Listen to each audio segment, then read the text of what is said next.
Hi అండి, welcome to my channel. ఇప్పుడిప్పుడే మనకు ఒక బ్రేకింగ్ న్యూస్ అయితే రావటం జరిగిందండి. ఉద్యోగులకు ఊహించని షాక్ అయితే తగిలింది. సుప్రీంకోర్టు ఒక సంచలన తీర్పు అయితే ఇచ్చింది. ఆ పూర్తి వివరాలన్నీ కూడా వీడియోలో డీటెయిల్గా తెలుసుకుందాం. మీరైతే వీడియోని ఎక్కడా కూడా స్కిప్ చేయకుండా ఎండ్ వరకు అయితే చూసేయండి. వీడియో నచ్చినట్లయితే తప్పకుండా లైక్ చేయండి, షేర్ చేయండి. ఇక దేశంలో బ్యాంకింగ్ రంగంలో లక్షలాది మంది ఉపాధి పొందుతూ ఉన్నారండి.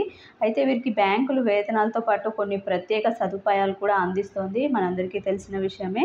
అయితే వీరికి ప్రస్తుతం సుప్రీంకోర్టు తాజా తీర్పుతో షాక్ అయితే తగిలిందని చెప్పుకోవాలండి. సుప్రీంకోర్టు తాజా రూలింగ్ ప్రకారం బ్యాంకులు తమ ఉద్యోగులకి అందించే వడ్డీ రహిత రుణాలు లేదా తక్కువ రేటుకు అందించే లోన్స్, ఫ్రింజ్ బెనిఫిట్స్ లేదా ఎమ్యూనిటీస్ కిందికి వస్తాయని పేర్కొంది. అందువల్ల ఇవి పన్ను పరిధిలోకి వస్తాయని అయితే పేర్కొందండి. ఈ క్రమంలో సుప్రీంకోర్టు ఆదాయపు పన్ను శాఖ నియమాన్ని సమర్థించింది. ఇక బ్యాంకు ఉద్యోగులు అనుభవిస్తున్న ఈ ప్రయోజనాలు వారికి ప్రత్యేకమైనవి.